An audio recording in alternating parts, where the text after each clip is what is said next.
안녕하십니까. 네, 명버섯돌입니다. 반갑습니다. 네. 네, 오늘은 특별 게스트, 네, 저희 치과 치위생사분이시고요. 그리고 저희 치과의 위생사 1년 차부터, 네, 지금 12년 됐다, 그죠? 네. 네, 참 묘한 인연입니다, 그죠? 네, 저희 치과에만 한 12년 있었는데요. 닉네임이 어떻게 되시죠? 제니라고 불러주세요. 네, 제니님입니다. 오늘은 주제를 입냄새로 한번 정해봤습니다. 네.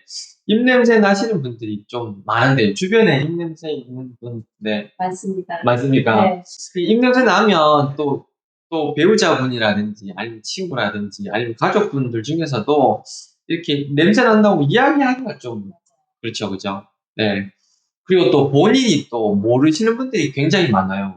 예, 그래서 치과의사가 그리고 또 치생사분께서 환자분으로 이렇게 오시면 이야기를 해줘야 될 의무가 있는 것 같아요.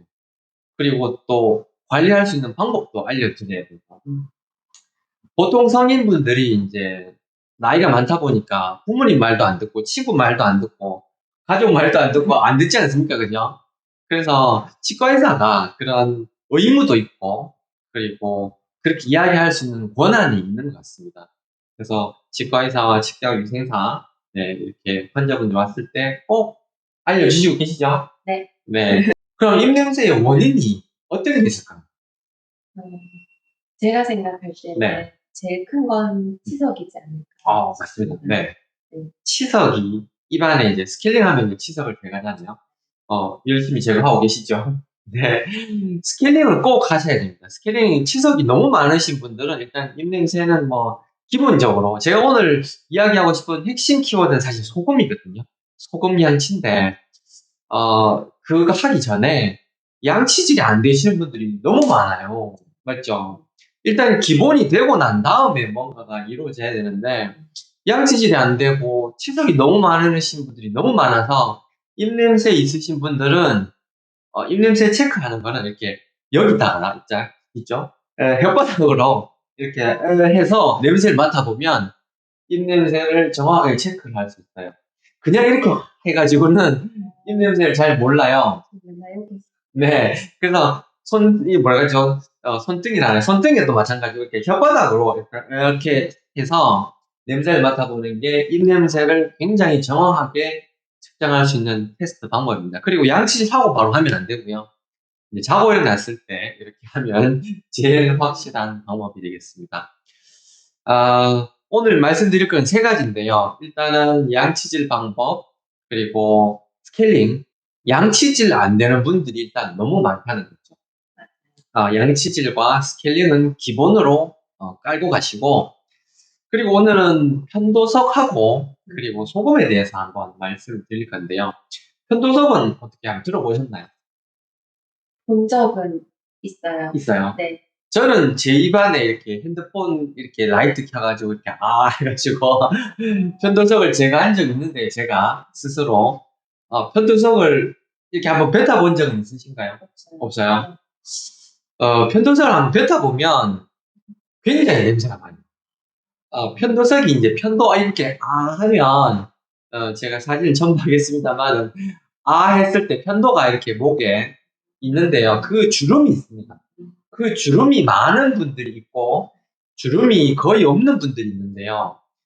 그걸 이비인후과에서 레이저로 절대 찌지지 마십시오. 네. 편도를 또 제거하는 사람도 있거든요.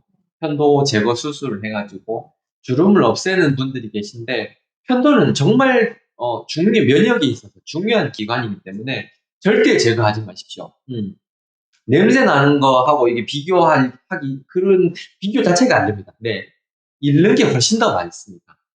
그래서 편도가 없어져 버리면 입안에 혹은 뭐 코에 귀에 있는 염증이 바이러스 세균들이 바로 이렇게 심장으로 내려갑니다. 그래서 감기가 걸려도 편도가 붓고요. 사랑니를 뽑아도 편도가 붓고 귀에 염증이 생겨도 편도가 붓게 돼 있습니다. 이게 벙커입니다. 초소. 그렇기 때문에 세균이 이렇게 내려갈 때 딱 초소에서 검문이 걸리는 거죠. 그래서 이게 편도가 붓는 거거든요. 근데 이걸 편도를 쭉 제거해버리면 편도가 당연히 안 붓죠. 안 붓긴 하지만 심장으로 바로 네, 내려가기 때문에 안 좋습니다. 편도 이야기하다가 말았는데요. 하여튼 편도 제거하는 술식은 받지 마십시오. 그 편도석이 그래서 이 안에 어떤 음식물 찌꺼기와 어떤 칼슘이 섞여가지고 이렇게 석회와 대담하는 그런 게 이제 치석은 완전히 딱딱한 거고 편도석은 딱딱하지는 않습니다. 약간 물렁물렁한데요. 어떤 뭐라 해야 되지? 떡 반죽 할 때 네. 좀 물렁물렁한 그런 반죽 정도 되거든요. 근데 그게 치석에서 나는 냄새보다 한 100배, 100배는 심합니다. 하수구 냄새 있죠? 네. 네, 그런 냄새가 편도석에서 나요. 편도석을 제거하는 방법 혹시 아시는 게 있을까요? 저는 네. 원장님 옆에서 네. 본 적은 있어요. 네. 이제 환자한테 네. 크게 소리 내라고 네. 하시면서 이제 핀셋으로 주름 사이를 네네. 집어내시더라고요. 네. 그때 직접 봤었어요. 그게 냄새가 엄청나요. 네. 네. 그 편도석은 면봉으로 제거해야 되고요. 직접 보이지 않으면 핀셋으로 하기에는 사실 본인이 직접 하기에는 힘듭니다. 이비인후과나 치과에서 석션으로 빨아당길 때도 있는데요. 제가 최근에 이제 제일 좋은 방법은 치과 같은 경우는 이제 에어 시린지가 있어서 물을 이렇게 쭉 하면 이렇게 할 수가 있거든요. 근데 그거를 쿠팡에서 10,000원 주면 물총을 살 수 있어요. 편도석 제거하는 물총을 사면 이제 쭉쭉쭉 압력을 툭툭 2번, 1번 이렇게 해가지고 누르면 물이 쫙 나와요. 고압으로 나오는데 편도석을 긁어내는 게 아니고요.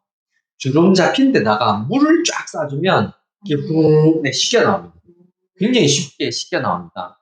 그래서 그거를 뜯어내는 게 아니고 씻어내는 겁니다. 주름 잡혀 있는 데다가 그냥 쉽게 압력이 가는 압력으로 이제 물을 쏴주면 쉽게 배출이 됩니다. 쉽게 박혀있진 않은가 보네요. 네, 생각보다 쉽게 나와요. 그런데 처음 하시는 분들은 조금 편도가 아픕니다. 네, 그래도 어떤 걸 긁어내는 것보다 훨씬 자극이 덜합니다. 그래서 그걸 하루 이틀만 연습하시면 핸드폰 불 라이트를 켜서 해서 한 손으로는 라이트 아니면 프레쉬 같은 거 손전등 이렇게 켜고 한 손으로는 이제 이제 물 쏘는 걸로 이렇게 약간 하면 부르륵 편도석이 많이 떨어집니다. 그렇게 하면 이제 세면대 편도석이 떨어지는 걸 볼 수 있거든요. 그걸 손으로 으깨서 냄새를 맡아보면 이게 입냄새 그 냄새구나 하는 걸 느낄 수가 있습니다. 그래서 양치질과 스케일링 꼭 하시고 그리고 편도석을 제거하면 제가 봤을 때 입냄새의 한 50%, 60%가 거의 제거되지 않을까 하는 생각이 들고요. 나머지 하나가 소금입니다. 제가 요즘 환자분들한테 소금 양치 많이 하라고 권하잖아요. 네, 많이 듣고 있어요. 네. 어떻게 좀 이상한가요? 아니면 좀 신빙성이 있어 보이던가요? 저는 근데 원래 이모만 봤을 때 소금 양치를 하고 있었어가지고 네.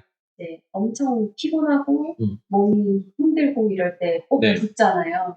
그때 소금 발라서 양치하면 좀 금방 괜찮아지는 경우가 있었어요. 근데 이제 마침 원장님께서 얘기하시니까 잘하고 있었구나.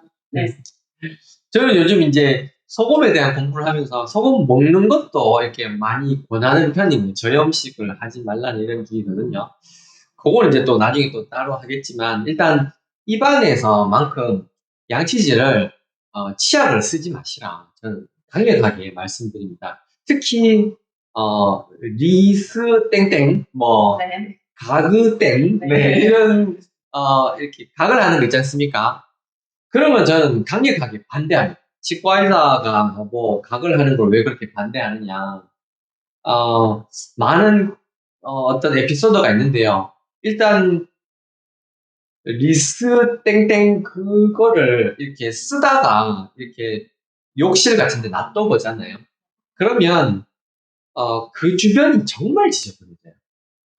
그러니까 세균이 99.99%가 죽잖아요. 근데 그 0.01%가 남아서 그 병 주변이 굉장히 지저분해요. 그리고 변기도 왜 이렇게 변기에다가 파란색 약을 넣어놓으면 변기가 깨끗해진다는 그런 거 있지 않습니까? 깨끗해 보여요. 네, 깨끗해 보이고 또 향기도 나니까 네. 깨끗하잖아요. 근데 그런 약을 쓰면 결국에는 그 변기 있는 물 전체가 엉망이 되거든요. 네. 그 쓰는 당시에는 잠깐 깨끗한데요. 결국 없던 세균이 생겨버려요. 아, 좋은 이게 세균 다 죽이는 건가요? 제가 봤을 땐 좋은 세균만 다 날려버리고요. 안 좋은 현기성 세균 0.01%만 남아서 오히려 엉망이 되어버린다는 거예요. 그래서 입냄새가 나는 사람들 중에 대부분이 가글을 엄청 많이 하십니다. 양치질을 정말 깨끗하게 하고, 그리고 가글을 많이 쓰고, 이런 사람들, 정말 깨끗한 여자분들, 그런 분들이 오히려 입냄새에 완전 예민해가 히스테릭 할 정도로 그런 사람들이 굉장히 많다는 겁니다. 그걸 어떻게 비유를 들 수 있냐면요. 사람들이 살아가는데 보면 이제 건달들 있잖아요. 우리가 살아가는 데서 깡패들이 많잖아요. 깡패들도 보면 질 좋은 깡패들 있고, 매너 좋은 깡패가 있고, 질 나쁜 깡패들 있잖아요. 질 좋은 깡패들은 어느 정도 삥 뜯을 거 뜯고, 매너를 지키잖아요. 네. 적당히 먹었으면 이제, 그리고 또, 상인들 장사하는 데가 좀 도와주기도 하고, 진상 손님들 있으면 이렇게, 가드도 해주고. 근데 그렇게 하는 사람들은 말은 깡패지만 필요한 깡패. 그리고 아주 싹수가 노란 그런 깡패가 있잖아요. 근데 이런 깡패와 이런 깡패들이 균형을 이루어야 돼요. 세력이 균형을 이루어가지고, 이렇게 하면 아무 문제가 안 되는데, 진짜 이렇게 매너 없는 깡패들만 남아있게 되면 결국 문제가 되거든요. 세균도 마찬가지입니다. 세균도 몸에 좋은 세균, 그리고 몸에 나쁜 세균이 균형을 이루면서 이렇게 있어야 결국 질병이 없어요. 리스 땡땡이라든지 아니면 가그땡 이렇게 써가지고 세균들을 확 죽여버리면 그 균형이 밸런스가 무너져 버린다는 거예요. 그때부터 입냄새가 나기 시작합니다. 그럼 가글을 하다가 끊으면 다시 또 밸런스가 돌아오나요? 좋은 질문인데요. 그래서 소금을 써야 돼요. 양치질 할 때요. 소금을 쓰시면 몸에 좋은 세균을 배양할 수 있어요. 배추 같은 거를 그냥 버리게 되면 냄새 나고 썩고 한데요. 배추를 소금에 절여버리면 김치가 돼요. 네. 김치가 되는 것처럼 유산균이 이렇게 살거든요. 어떤 할아버지들은 양치질 하나도 안 하고 치석도 많은데 입냄새 하나도 안 나고 염증이 하나도 없는 할아버지들이 간혹 있어요. 김치를. 막걸리를 많이 드시고. 네. 막걸리를 많이 드시고 술도 많이 드시는데 그런 분들이 보면 몸에 좋은 세균들이 항상 그 사람 주변에 있는 거예요. 그런 분들은 감기도 안 걸리고 입안에 냄새도 안 나고 치석은 있죠. 치석은 많죠. 그렇지만 염증이 없다는 거예요. 그래서 그걸 보면서 제가 항상 궁금했어. 이 사람들은 이분은 양치질도 안 하는데 어떻게 염증이 없고 이런가. 그런 생각을 좀 했었는데, 그게 몸에 좋은 세균들이 많이 있으니까 결국 아무런 증상이 없구나. 저런 분들은 굳이 저걸 뜯어내는 게 꼭 치료의 방향인가 이런 생각도 한 번씩 할 때도 있습니다. 네. 키포인트는 네, 몸에 소금을 써가지고 소금으로 양치질 하시면 염증이 많이 떨어지고요. 몸에 좋은 세균을 배양하고 몸에 나쁜 현기성 세균들을 억제하는 데 있어서 소금이 최고다. 네. 그래서 양치질 하실 때 소금을 쿡 찍어서 소금으로 양치질을 꼭 하시라. 그렇게 하면 각종 염증을 일으키는 치주염을 일으키는 많은 나쁜 세균들을 이렇게 한 방에 잠재워 버릴 수 있고요. 아무리 깨끗하게 양치질을 한다 하더라도 완벽하게 양치질을 100% 음식물 깨끗하게 할 수가 없어요.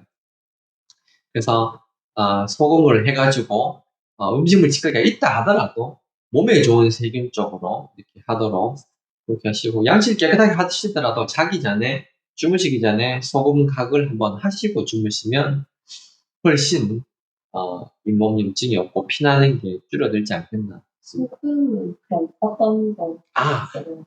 소금은요, 양치질 할 때 쓰는 소금은 가는 소금이면 어느 것도 좋습니다. 비싼 소금 안 쓰셔도 되고, 입자가 곱고, 입자가 곱기만 하면 뭐 어떤 소금이든 상관없습니다. 꼭 천일염이든 뭐 꽃소금이든 죽염이든 그 신경 안 쓰셔도 됩니다. 음. 먹는 소금은 깨끗한 소금을 쓰시면 좋습니다. 뭐 용용소금이라든지 아니면 꽃소금이라든지 하여튼 뭐 깨끗한 소금. 저는 미네랄이 많이 들어있는 소금을 굳이 그렇게 안 해도 된다는 주의고요. 깨끗한 진짜 순수한 소금.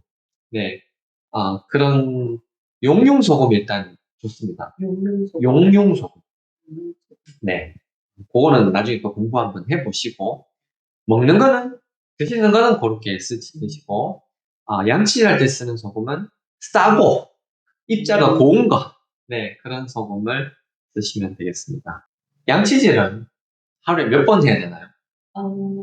식사하시면 네, 그 횟수마다 하시는 게 네, 맞다고 생각합니다. 맞습니다. 네. 제가 비율을 많이 들죠. 네. 똥을 3번 누면 3번 닦고, 네. 4번 누면 4번 닦고, 뭐 식사하실 때마다, 뭐 간식 드실 때마다 이렇게 양치질 하시고, 주무시기 전에 한 번 더 추가로 하시는 게 좋겠습니다. 네.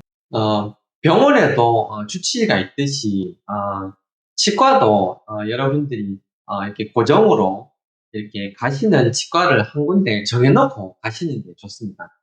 군데군데 가시는 것보다는 이렇게 사람하고 사람하고 인연되는 분들이 있거든요.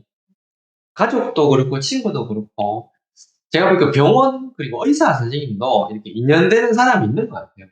그래서 그런 믿음이 가는 분들하고 이렇게 꾸준하게 이렇게 관계를 형성하면서, 그래야 또 궁금한 거 있으면 물어보고, 네, 이렇게 도움을 받을 수 있겠죠. 그렇게 해서 소금 많이 쓰시고, 그리고 편도사업 제거하시고, 그리고 양치질과 스케일링 주기적으로 잘 하시고, 그래서 입냄새 해결하시기 바랍니다. 네. 오늘 소중한 시간 내주셔서 감사합니다. 그렇습니다. 감사합니다.